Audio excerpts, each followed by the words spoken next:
This is episode number 288 of the InnerFight podcast. My name is Mark Smith, founder of InnerFight.com. Welcome back to the show, folks. Massive shout out to our show sponsors, Smith Street Paleo. Keep going, keep rating the podcast, keep reviewing it over on iTunes, and you will win a bag of Smith Street Paleo goodies. Just drop us an email, winning at InnerFight.com, so we can get that bag of goodies out to you.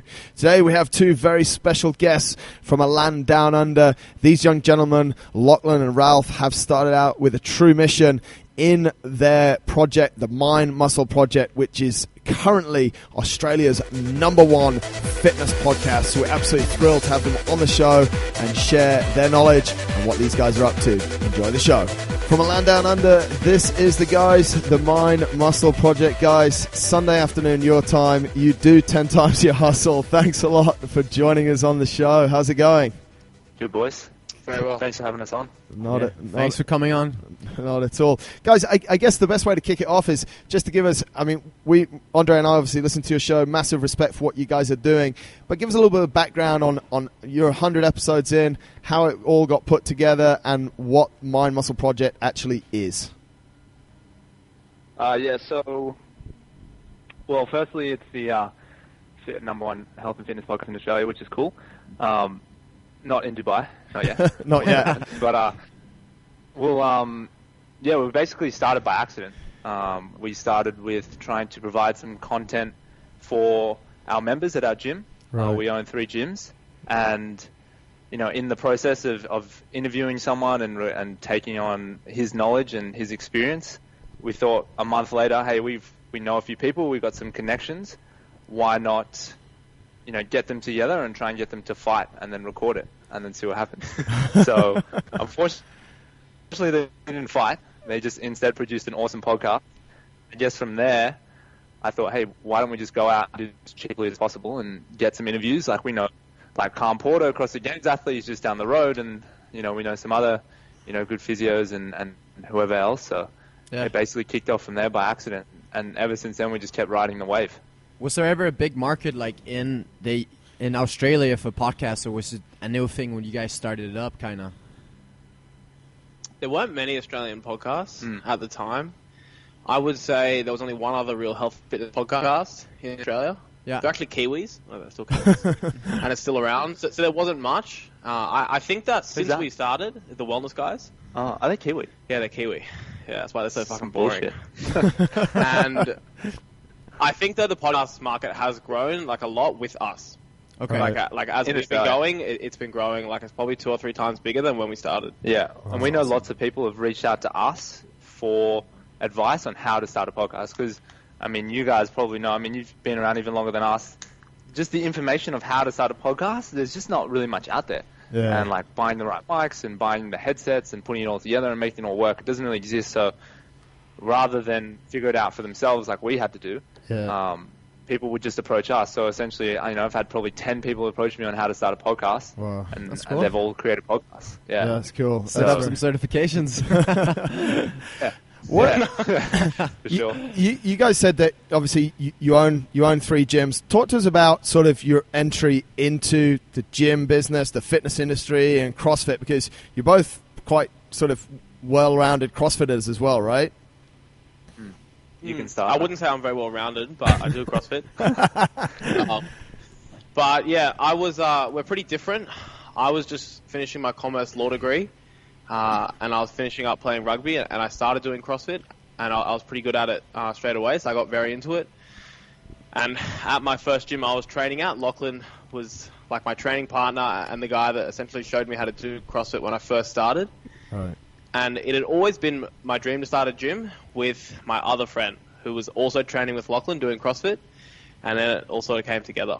Right. Yeah, I still remember that video. Roy, who's the other business partner, he was digging up some old videos recently of us training, and it was Raf's first snatch, and it's a fact that you had a straighter bar than you do now. Much straighter bar path. It was much lighter, but significantly better snatch.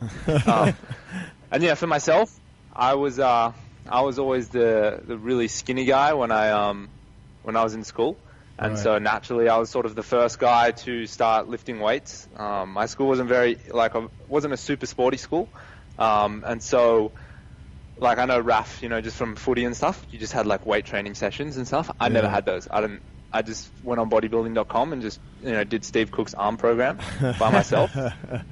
And like, I was basically the only guy that I know from my school that just can with going to the gym. And then, I got a personal training job when I was 18.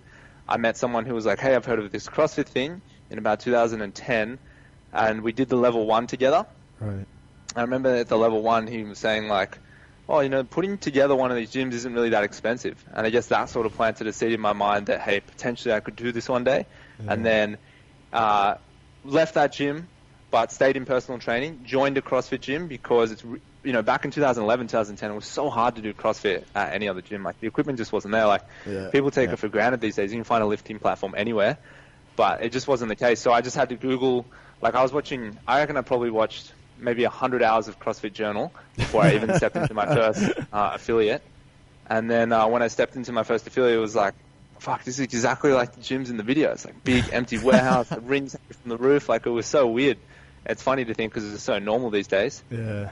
And then I just remember from there, like, I trained with them for 6 months, and I think I naturally picked things up pretty quick. Yeah. And I was quite young, and obviously my profession was in the industry, and I was studying in it as well. They just sort of, with me reaching out to say, hey, like, I can't really afford the membership anymore, they're like, well, maybe you can, clean the gym, do some coaching, shadow, and then kind of took off from there. And yeah, along that path, later met Raf, met Rory, all started training together, and then they both just decided to get significantly better than me at CrossFit. Somehow. But mate, you've put together a good podcast, so you're successful in one area. But when you talk about that, guys, obviously when you guys started 2010, 2011, there's not a lot around. You guys have been in the CrossFit scene, in the CrossFit industry, sort of when it's all been exploding. Which we all know it's like community and loads of cool stuff. Where do you guys see the CrossFit world and those CrossFit gyms that you've just spoken about in sort of 3 to 5 years? What's your vision on where it's going? Well, we did a podcast on this recently, so we have talked about it quite a bit. And I think when we were coming up, and also when we decided to start the gym, it was hard to imagine it ever being different to how it was then, where like the gyms were just packed, and you could almost see they were like effortlessly packed. Like, there wasn't a lot the gym owners had to do, and the gyms were pretty much just getting full straight away. And we never really considered that would change. I think probably in the last 12 months, we've seen it probably been a bit different. And it's maybe settling into like it's a more permanent place in the fitness industry. Yeah. And we've seen like a bit more of a decline, I think, definitely in like just how big it is. Some gyms closing, and potentially like a lot more of the established gyms sticking around. A lot of the smaller, more like half-assed gyms disappearing. Yeah. So I think where it is going is finding like a permanent place. It's not going to like disappear, but it'll find more of like a permanent place in the fitness industry where you'll have like quite a lot of big established gyms doing a really good job. Yeah. But you're not going to just have like loads of little gyms springing up all the time, sort of thing either. I guess your market is, our market in the Middle East is quite competitive, but Australia is super competitive based on trends. And we've seen, obviously, F45 has come around, and we've seen a lot of people move over there. And, like, my friends live up on the Gold Coast, obviously, they compare F45 to CrossFit and, like, maybe a dubbed-down version. What's your views on the trend gyms that are almost, I guess we could say, have ridden or are riding the wave of CrossFit and functional training? Yeah, I think, gyms like that are like the greatest marketing campaign of all time for CrossFit gyms because they're so limited in what they provide to people and their their spectrum of coaching and movement that eventually, if someone is unhappy, they're probably going to look for something more advanced. It's hard to think that someone's going to take the step from we all know as coaches and stuff that it's not that big of a step to go into CrossFit. I mean, if you're in the right gym, but obviously in their minds, it's a big step.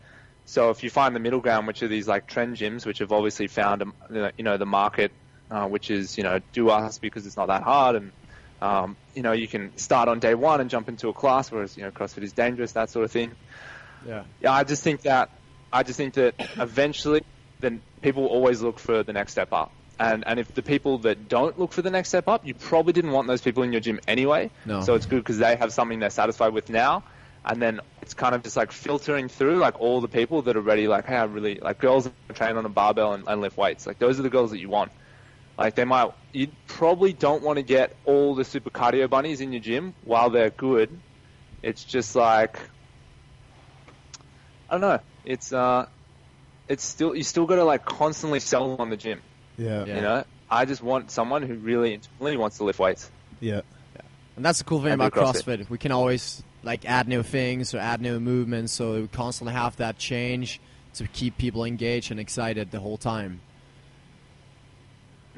What do Yeah, you for find? sure. What do you find is the biggest, like one of the biggest challenges with sort of members' motivation? And I guess, have you had members that have left you and gone to other forms of fitness, be it F45 or other? Yeah, I think that, well, in terms of, to answer the first question, in terms of motivation, the answer that we have at the moment is essentially we have, like within our program, we don't have like level 2 or level 3 or like any sort of increase in difficulty of what we offer. But I think what we do offer has a lot of depth to it and a lot of built-in progression that can last someone for years. So I think because our program and CrossFit is so difficult, it's challenging for so long because there's so many aspects to it. And it is so difficult that, you know, we'll have members here that have done everything right for 4 years and they still have so far to go in so many of like the movements and things that are in the program. Yeah, That's how it is. Whereas, when I think about like some of the easier things that are out there, like F45, like that just wouldn't be the case after 4 years at F45. Like you would just know how to hop over a bench Yeah. by that time, and like you know how to push a prowler. But after 4 years, like people still have loads of difficulty with squat snatches and gymnastics movements, and that's unsurprising. Yeah. We have had some members that have gone to like other things, like weightlifting. Bitches. Oh, weightlifting. Now that have gone to like some of the other things that I do respect because they're also difficult, but they're just a bit more niched in one area, and I think that's cool as well because that's like a natural evolution. Yeah. That like we introduced them to those things, and then they decided they really want to get good at one thing, so that then you have to go to that one gym. So that's cool. I would say like on the other side of that, people coming to us from other CrossFit gyms, the main reason they're coming to other gyms is because, and we keep a pretty good track of our members leaving and where they're going and the reason and stuff. And usually it's not because they're it's not because they're leaving to another CrossFit gym, or it's very rare, 1 in every 30 or something like that. But the people that come to us from other CrossFit gyms, it's because it's just a group class and there's nothing personalized about it. Right. While it's a level up from like a spin class, there's still not that one-on-one personal training, 2-on-1 personalization, specialty classes, nutrition coaching, that sort of thing. So the more personalized we become, the more we kind of differentiate ourselves from other CrossFit gyms, and that is why a lot of people come to us, because they know they're going to get a coach and one-on-one training, and they're going to get nutrition coaching, sort of thing. Awesome. Sounds like you guys have got it pretty well dialed in on the gym side. Let's hop back over to the podcast, the Mind Muscle Project. Obviously, we want to sort of know a lot more about that and let people know a lot more about that. Talk to us about some of the guests you guys have had on. Obviously, you've had a lot of awesome guests on. Just quickly brief us. Well, I would say the first like big guest we had was John North on the podcast, and that was in person. He was at our gym and he was sleeping in our houses at the time. And it was and eating our food and shit. that was a pretty crazy podcast. We're like posing in my house in front of the reflection. Yeah, I actually had a bodybuilding contest with John North, which is still on Instagram, and I won. And it inspired him, and he went on and did bodybuilding. Like he went home and literally started doing bodybuilding right after losing that bodybuilding contest, the shootout. And then, look, we had a really cool guest. I think when we started, and it was really cool that people gave up their time in Sydney. But I think that a lot of the ones we have had in Sydney have been like reasonably overshadowed when we did grow and when we went to America and started getting some of the big guests in America. Did you guys go basically on a road trip to America just to get guests? Is that how you put it together, or talk us through about how you got all the American guests? It was a road trip in America. Unfortunately, we had to fly there. But we did. That was like one of our dreams, and that's something we did do. Yeah, we got probably the highlight of the trip for me was getting episode 100, which was Mike and Doug from Barbell Shrugged. Yeah, For the fitness industry, like Barbell Shrugged, like one of the biggest fitness podcasts. like exclusively fitness and health podcasts. So getting them on, that was our introduction, or close to our introduction to podcasts, and being on their show as well, which was really cool, being on Barbell Business, and just like hanging out with them and seeing what their life is like, and just getting a full LA experience where they took us out and they introduced us to the local cuisine and beers and stuff like that. It was just like really memorable, unforgettable. Yeah, those guys are pretty cool. Bring a good vibe. Tell us for about sure. who was your favorite guest? Who was the best guest you've had on the show so far?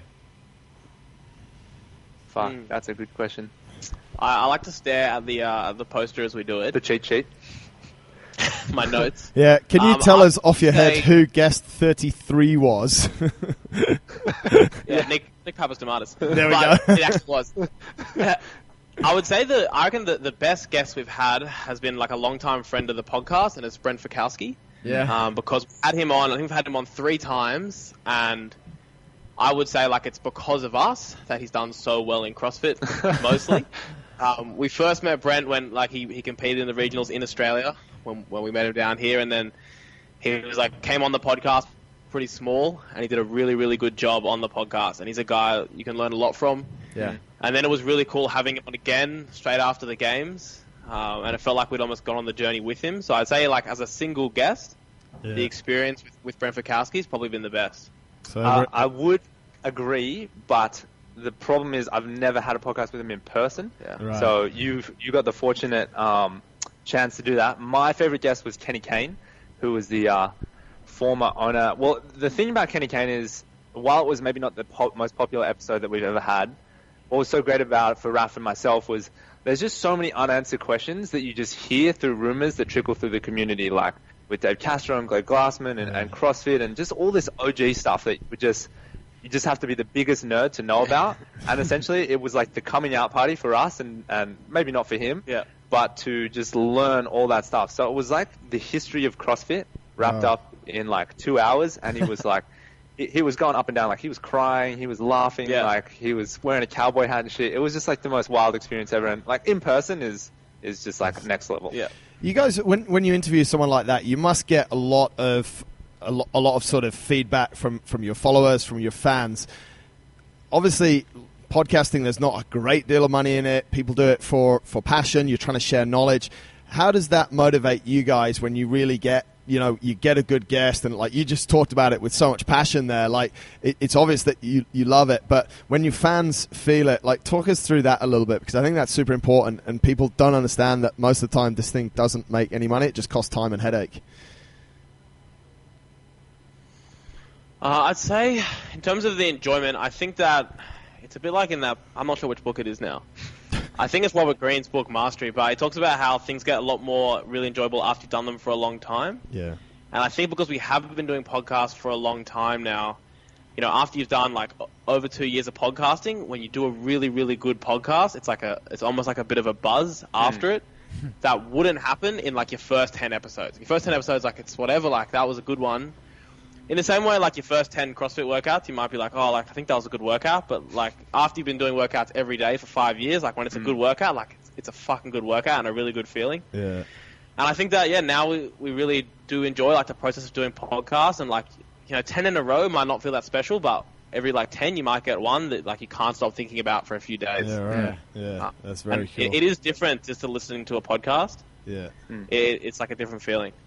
Yeah, and then to come back to the money thing, like while there's not a lot of money in podcasting for 99% of podcasts, for those that are familiar with the industry, like for the 1%, they do make a lot of money. So I think that's like lots of industries, right? It's like, NBA players, LeBron James. CrossFit. I'm sure there's tons of guys. Yeah, there's tons of people who are like, fuck, I want to be the 1%. And so, like, I guess that's just where we are. Like, we're hoping that, with the hard work that we put in and the miles we put in, I'm sure you guys feel the same way. Yeah. You'll break into that 1% one day, whether it's a big guest or it's like appearing on another show or whatever it is, a book or just something, but it'll then make it worth it. And there's always a middle ground. There's still a way to make it work and be worth your time as well. Yeah. Through like small sponsorships, advertising, that sort of thing, creating your own products, whatever it might be. But yeah, I think aiming for that 1% and just like not losing sight of it is also very motivating as well. Yeah, like our goal is to be the biggest health and fitness podcast in the world. Wow. And then I think when we saw Barbell Shrugged in America, like it made us realize as well in like a real situation, like there is a lot of good that can come with having the biggest health and fitness podcast in the world. Yeah. Like our lives will be really different when we do achieve the goal to before that. Yeah, absolutely. Yeah. Awesome.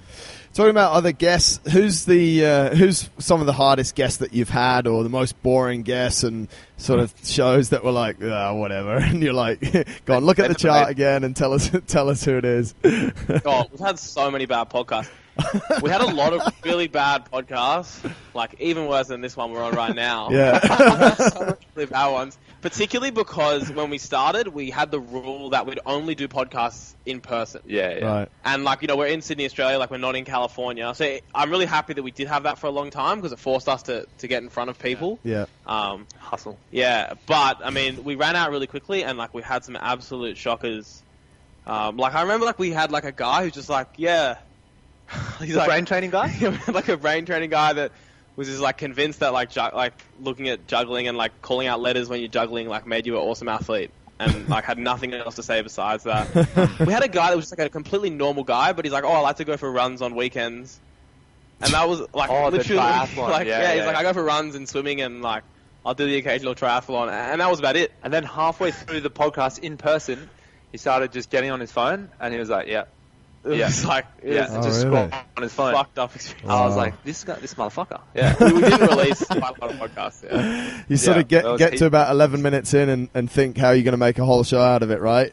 Because they're just not answering the questions. To do it sometimes. Yeah. I reckon I've squeezed an hour out of like someone who's maybe never spoken for an hour in their entire life. But look, if you go back to our first 20 episodes, I'm looking at them now. Like, there's some not great ones in there for sure. Yeah, for sure. I think that's number 7. I think. What about future guests? If there's someone that you could interview, like that would almost be the dream guest, who would that be? Don't say Dave Castro. No, the dream guest that we've already... Fuck that guy. You actually already mentioned it earlier on. I think it was off air. My dream guest ever was The Rock. I think I've said that before on the podcast. Yeah. I still think he's a way off. Yeah. Oh, that's pretty close. For now. Have you contacted him yet? No. I've done nothing towards the goal other than build the podcast. I think there's 2 categories. We get like people that are really good in business and really good with like non-physical stuff. Yeah. And then we get people who are really good with like the physical side. So like the coaches and the athletes. Yeah. So from a coaches and an athlete sort of perspective, well, if you call him an athlete now, it would be like Arnie. Arnold Schwarzenegger. Yeah, that would be pretty cool. That would be unreal. And then from a business side of things, even though probably now is not the peak time of interest that I have with him, it would be Tim Ferriss. Yeah. But like definitely you would have loved to interview him. Yeah. But now obviously I've fallen out a little bit, in touch with what he's doing. Yeah. For just a variety of reasons. But Tim Ferriss would be really good, I think. How much do you guys focus on just getting normal people that have, because it's great to have big names, it's great to have Tim Ferriss, the likes, Arnie and all those guys for your PR, and they do have great stories, but do you bring on, or do you look at people within your gym and go, how can I make a really good story or a great show out of just your average member? Well, I mean, I guess firstly, it's not always how big of a name the guest is, how good the podcast is going to be. Like we've had some pretty big name guests that we were very excited about, and like, for whatever reason, they didn't open up that much, so the podcast wasn't that good. I mean, we have exposed some people, particularly in Australia, that there were very quality podcasts that aren't huge names, that were pretty good, but we don't really just seek out everyday people and bring them on the podcast. Right. Okay. I think just the way podcasting is, it is really important to have people that are going to, like, make people click on the interview. Yeah. Rather than somebody no one's ever heard of. Yeah. And storytelling is really important, and like sort of the more famous someone is, generally like the stories are cooler. I also think that while like normal regular people have amazing stories, what I've started to notice with all my years of life is that so many people have like the same sort of story. The same struggle, that they rose from the ashes and they conquered their eating disorder and then they became like the superstar now. They're an inspiration. And it's just like, the same carbon copy of that story. Yeah. Not that there's anything wrong with it, but it's like 400 times. So when it shows up, it's like, you know, beat cancer, blah, blah, blah. I see it, I'm like, I'm not going to click on that because, like, I've heard it before. And it's not to take away from it, I've just heard it before. And that's just the reality. I think the only time when it works when you get a normal person on is when you have a huge audience. When you're like a Joe Rogan or Tim Ferriss, and you can bring on no one you've ever heard of, and you'll still get 500,000 people to download and listen to it. And that's when it becomes worth your time. Yeah. What's the most important thing that you can take away from all the podcasts you've done? What's the most important thing you've learned, basically? It's an easy question. That is a tough question. Because I think it's an interesting journey. Obviously, you guys have found out, like, from interviewing people, like, it's not... I think a lot of people think, yeah, you get a mic, you put a set of headphones on, and you're sort of at the races. But I guess, as you guys have found out as well, there's quite a bit more to it. Yeah. Like, I think that nearly all the success from the podcast has come from just making sure that we release an episode every single week. Right. Whereas I see a lot of other podcasts that they could be pretty good, but they're just not as consistent and persistent. Yeah. With not only continuing on doing the podcast, but just not missing weeks. Yeah. And you guys just make sure every Monday you've got a show.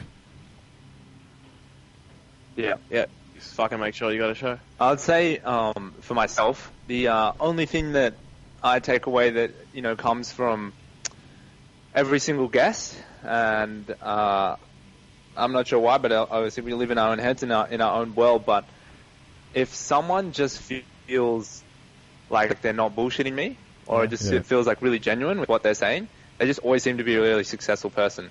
So, like, the people that I just sort of click with the most, and this is really hard to say for Skype podcasts.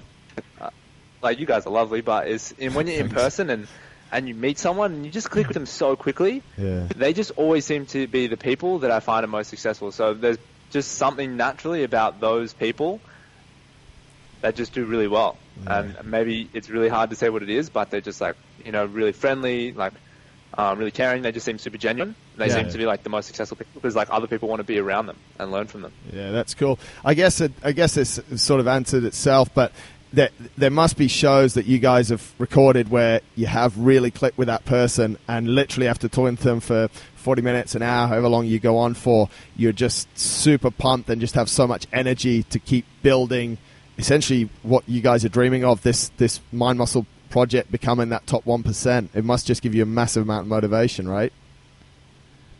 Yeah, for sure. Yeah. I think doing podcasts with successful people, it always inspires you to keep going with it, because, you know, after an hour and a half talking to them about how well they've done, it's very hard to walk away like, this sucks though. There's not really that much to look forward to. There's no way that I can do this myself, because you hear them and then it almost makes your goals look a bit easier. I think it's good when they share the stories of when they weren't successful. I hate hearing podcasts which is all about how good I've done, but I would rather hear about how they failed and, like, how people failed. Yeah. And then you're like, oh fuck, you came back from that. Like, shit, I haven't experienced anything bad. Like, so talk to us about that, because along the way, you guys, like, you've done 100 shows, over 100 shows. You must have had some. Okay, you've told us that some guests, but what are the biggest challenges you've faced, and how have you sort of got around them and kept on going and kept this energy up to keep on getting people on the show and interviewing people? Well, we started our first month. We only had 7 downloads. That was good. So great start.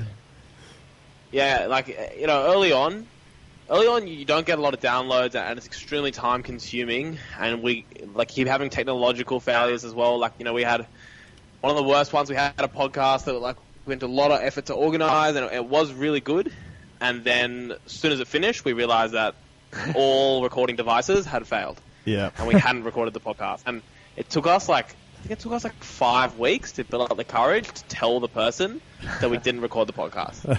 Yeah. And in truth, she was actually really good about it and did it again. Nice. It was pretty tough then, but I would probably say that what was tougher was after, like, pretty much a year of doing it, watching our numbers really plateau and actually start to go backwards. Yeah. Month after month.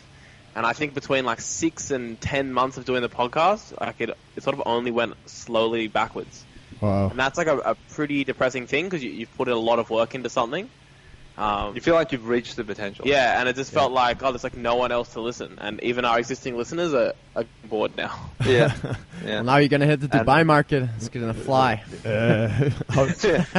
But the crazy thing was, like, we felt like there was no one else to get, and that was at about 10, 12,000 downloads.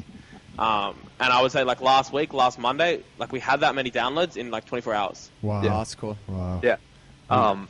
And then what we did to combat that is we decided one day in a sauna that at the end of the year, we had to make a decision what we wanted to do with the podcast, if we wanted to continue it. And Ralph basically said to me, which is a good way of doing it, he was like, look, I'm not going to do this podcast anymore. Like, if, we'd hit a pretty decline in the numbers. Yeah. And he basically said, look, if you want to continue this, we have to do Skype podcasts, because I don't know of anyone left in Sydney that's really worth talking to or that we can get on the show. Yeah. And I was like, okay, we've got to break our number one rule. And so we just made the decision that we would just start contacting people via Skype. Luckily, we'd probably done enough interviews with some decent names that we were able to get some really good guests on overseas. Yeah. Like some of the big ones that stood out, the early ones on Skype was like Tommy Hackenbruck.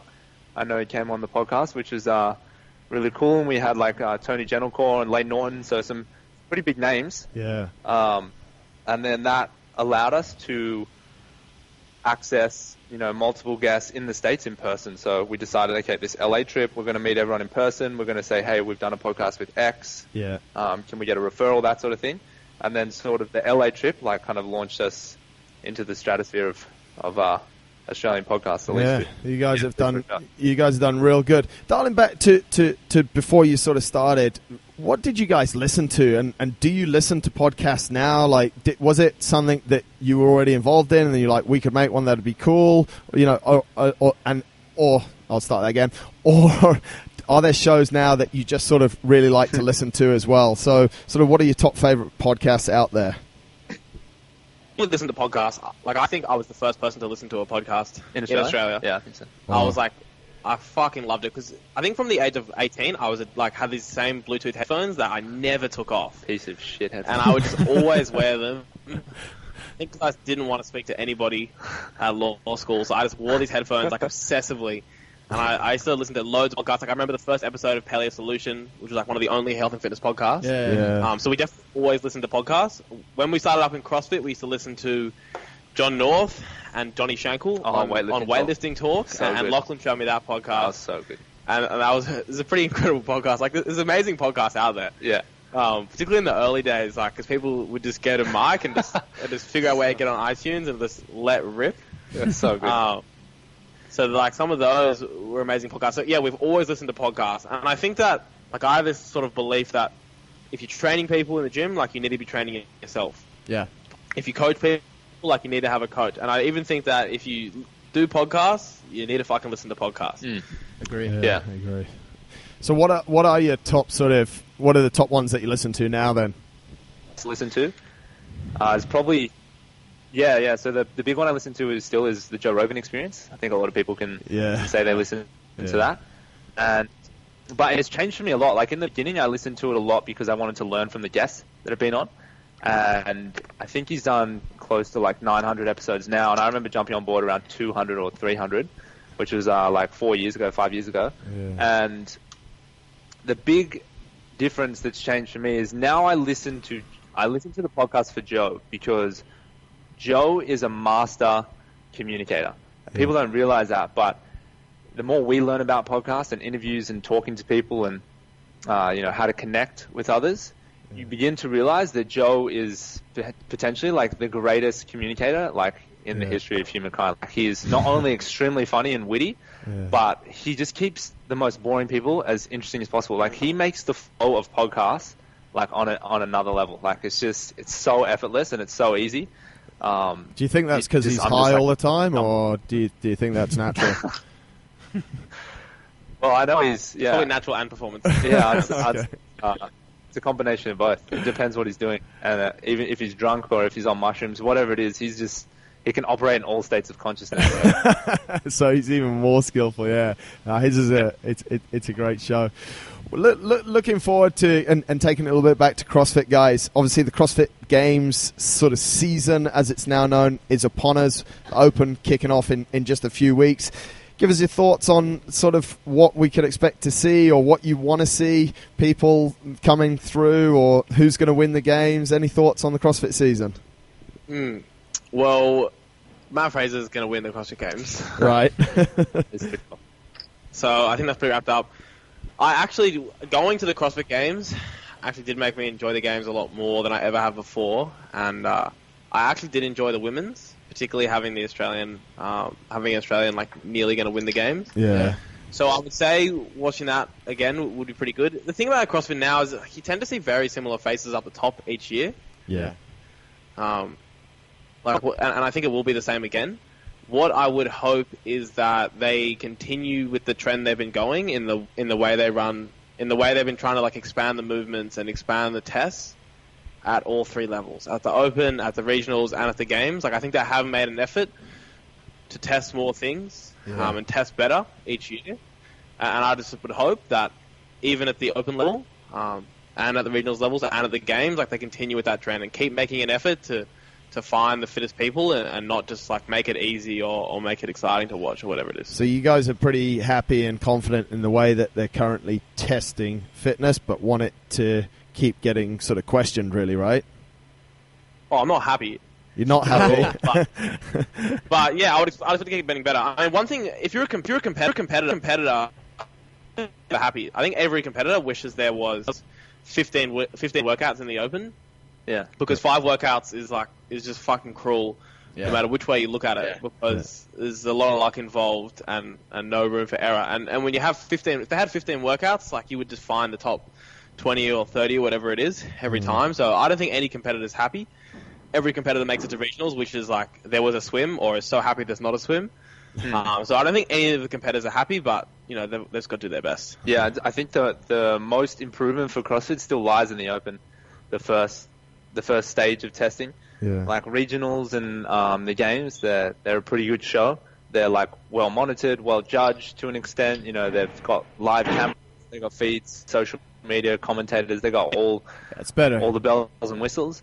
And then you've still got the Open, which is just like, you know, you still get the people, oh, he cheated, he's never done a legit rep, he's got his girlfriend counting for him, he owns his own affiliate, he did it later in the day, no one saw it, he put up, 2 extra rounds. I did all those things last Open. That's how you qualified. What? And you know, like not enough spots, like, oh, the balance isn't fair. Oh, the team should be, less. The Open still has a lot of work to do, in my opinion. Yeah, all those, like every single thing he said is true and exists in the Open. Yeah. And it's why I'm not making it up. It's why it's difficult and it can be frustrating. What about you two? I think that. What about you two guys? What about? We hear rumors that you're pretty good, the regionals and stuff. Talk to us about it. Are you guys gonna go to regionals again this year, or? We are going to go to regionals this year. For me, I qualified for the first time last year, and As an individual. as an individual, sorry, and I did a team with Lachlan the year before, and it's my goal to go back as an individual this year, and I think Lachlan is going to be on the Creature team this year, and it's actually a much better team than when I was on the team. It's because you're not on the team. Mostly. Mostly because of that. It's probably about nearly the only difference, and I would say, if he does go ahead and do that, they would have a very good chance of qualifying for the CrossFit Games. I think we learned so much the year that we tried to go to the games in a team, and that probably the biggest takeaway we realized was that if you make it everything in your life, this is from a team perspective, sorry, not from an individual perspective. I think they're very different. Yeah. From a team perspective, if you make it your entire life, there's still too many factors that can go wrong that you can just leave yourself, having done everything you could have done, and sacrifice so much in your life that it gets taken away. Do you think that that's happening too much? Do you think that people are throwing the kitchen sink at it, they're putting their life on hold, and there's just so many variables that they can't control, and then they just dig themselves into a bit of a mess, really? Yeah, for sure. And it's not just the variables you can't control. Like, it's also just the reward, I think, is almost always like never as good as people think it is. Like, I see people all the time putting a lot on hold to potentially be on a team. and I just think they sometimes don't realise that like potentially it's just not as good as they thought it was going to be. And also the problem with it as well is that if you get on like a really good rugby team or a soccer team, you get the enjoyment of an entire season. So it might be like 7 or 8 months of a really good experience and something like really enriches your life. Whereas the problem with the CrossFit season is you can put so much on hold and stop enjoying your training and do all these things, and then you get selected on the team, and then you get one weekend. Yeah. And very often it's a miserable weekend because you're not actually doing as well as you thought. And when I walk around looking at all the teams, they're only fighting. Yeah. It's almost always that the teams are pretty angry with each other. You probably get 1 in every 8 teams that looks happy. Yeah. So they're not even having a very good time, and then it's all over in the 3 days, and you have to pay to do those 3 days. And if you make it, you got to pay more money. And as a reward. Most of the teams don't make it, so it's hard for me to think that those like 3 days do make it all worth it, unless the actual just process of training for the team and getting on the team is really fun and doesn't really put your life on hold. Yeah. That's the only way I think it can be worth it. Yeah, there just needs to be some way to have more money in CrossFit, and we've found some ideas around there, but yeah, it's just so young, the sport, that it just doesn't reward you financially all for the work you put in. My brother's a pro MMA fighter, and he puts in a very similar amount of work to a individual level CrossFitter. Yeah. 5-6 hours of training a day, like it's your entire life, but at least he gets a financial reward. Yeah. At least there's way more money in it for the end, and it's still not that much money, but like compared to CrossFit, it's just so different. How do you guys manage that with your gym members then? Like, people are obviously super motivated. They're all on the track that we spoke about before, where it's a sport that's never mastered, and they keep on going. And for them, they look towards the CrossFit Games as potentially something someday, if all the clouds align and the planets align, that they'd get to. How do you manage those sort of aspirations where you actually know in your heart that they're really not good enough, or they're never going to be able to do it? So that's a good question. I actually think I basically changed my mind because I listened to a video with our coach Ben Bergeron, who's the coach of the fittest man and the fittest woman on earth. And so you definitely want to listen to what this guy has to say. Yeah. And he basically said that he told a story that many years ago, a guy walked into his gym who was very undertrained, and at like first glance and first impression, he was definitely not a guy who should have any right to say, hey, I want to go to the games one day. And Ben took him very seriously, whilst others, like many people, wouldn't have. And he said he was very tempted to not take him seriously, and said, look, man, if you want to work part-time and you want to sacrifice your life and just train 5 hours a day, live in the gym, have me program and coach you, I will do it, and I will help you achieve your goals. Most coaches in this circumstance would be like, this guy's going to suck way too much of my time. It's not going to be worth it. There's no way he can make it. I'm just going to talk him into doing, I don't know, more foundations classes and just eat better. And anyway, so Ben just said, like, if Ben needs to bring that same belief that guy has in himself into his coaching, and he did. And like 4 years later, that guy who like couldn't even do a strict pull-up was like on the CrossFit New England team. Wow. And obviously that's like a massive exception to the rule, but he was more making the point that like you should take everyone's goals like equal effort as well. So if he's putting a lot of effort in doing everything you're saying, you should like up your coaching game. Yeah. But at the same time, if they're like not doing anything you're saying and they're like not following your nutrition and not showing up for class and stuff like that, then you should probably not help them as much. But I kind of have that attitude now. If someone comes to me and is like, hey, I want to, be on a regionals team in 2 years or whatever, I might be like, okay, cool. It's actually 5 years, but like, yeah, we're going to do it. One last thing about CrossFit Games and stuff. You guys spoke a little bit about the fact that you're not happy about how the Open's organised, and I agree with a lot of the points. If you were Dave Castro, what would you do to fix that situation? What's the solution? What'd you do, Dave? Okay, we have talked about this a lot, so I think I'm actually pretty prepared for this answer. Is this in regards to the specifically? Yeah. Because, I mean, like you guys said, I think the regionals is pretty well organised. The Games is good. The Open's a mess. Yep. So it is, like, this is within, obviously, like, realistic constraints. It is difficult.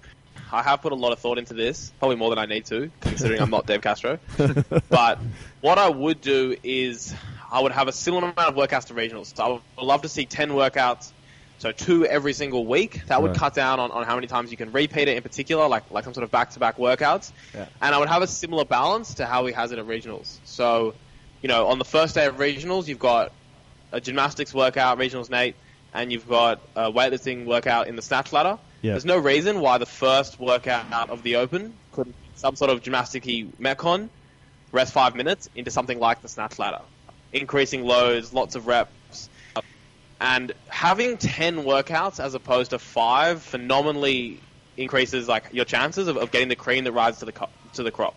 You know, it stops one workout being way more important than the other workouts. Like, it stops it all coming down to one rep in a workout. It would be a far more even test across them, and you'd be able to test so many more things. Yeah. You could have way more short stuff. Like, you could have a 1 minute workout straight after another workout, or a 1 minute workout before another workout. So you'd be able to test like more types of fitness. Yeah. And then in terms of the judging and all that sort of stuff as well, what I would do is I would have every single workout uploaded. So if you want to be in the top 30, it's not very hard to upload your video every single week. And you should have to upload your video every single week.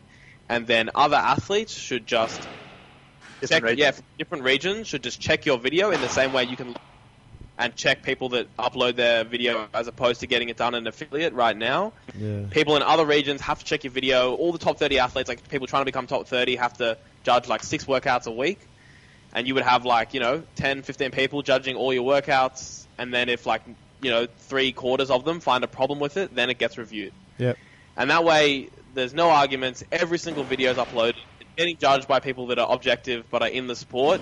You can't complain about that anymore. And you got 10 workouts, so there's a lot more tested. And then I think you'd fucking find really fit people, and you find the right people at regionals. Shit, man. Problem solved. Problem solved, Castro. You've nailed that one. You idiot. We're very happy with that answer. All right, let's wrap it up. If you give one piece of advice to people that you know or have been given or learned, what would it be? On life. Definitely tell the truth. Tell the truth. Tell the truth. There's never really an instance that I come across in my day where telling the truth. Obviously, there is a certain way to tell the truth. I'm not saying lie, but it doesn't mean you just always go out and tell someone exactly what you think. There are just ways to slowly get them to or get the truth across. Wow. I think it's really important. I just don't really know good circumstances. And I think as well, like without saying anything, people can just tell when you're lying by your body language or when something's up. Yeah. It's really hard to hide. The body the body is like not very good at disguising things. Like it tells the truth very easily. So I find that if something's ever up or like you got to speak to someone about it, in relationships, in business, with your friends and all that, you like always bring it up. You never let it fester. Always come out with the truth and like speak about it as often as possible. Very cool. Awesome. Good. Very cool. Cool. Guys, where can people find you? What's the best way to communicate with you? If they have questions, if they, whatever, hit us with your URL or Instagram. What is it? Okay, this is perfect for my Instagram. Look up my Instagram. It's Ralph Friedman on Instagram. I thought we were promoting the podcast. I'll tell you my personal Instagram. Self-promotion hour. The podcast has an Instagram. I think it's like the My Muscle Project, but my Instagram is Ralph Friedman on Instagram. I'm not even going to promote mine. This is some bullshit. I thought we're here for the podcast. The podcast is the Mind Muscle Project, so find it. That's what it's called on Instagram, Facebook, iTunes, everywhere. And the website, themindmuscleproject.com. Nice and easy. Easy peasy. Guys, it's awesome to connect, and as we said from the start, what you guys are doing is super cool, so we appreciate you coming on our show, and I'm sure a lot of our listeners are going to hop over and get a hold of you guys and listen to the good stuff you're putting out. So keep doing it, and maybe we'll catch up in 12 months, and that's if you want to talk to us, because you'll probably be the top 1% then anyway, so you probably just tell us to get lost. No, we've got time for you. I'll see you guys up there. Easy, and hopefully we might even see you at the games if you guys, if all goes well, individual, team, whichever which way, or just to record some podcasts, maybe we'll catch up over there. And there you have it, folks, another edition of the show. Those guys, definitely some cool ideas. Make sure you check out the Mind Muscle Project. Listen to their stuff. They really do have a fantastic show. Of course, if you do have any questions, mail them to us, winning@innerfight.com. We'd love to hear from you. And do not forget to go and rate and review the podcast, and you will get a Smith Street Paleo goodie bag. It is so easy. Until next time, take care.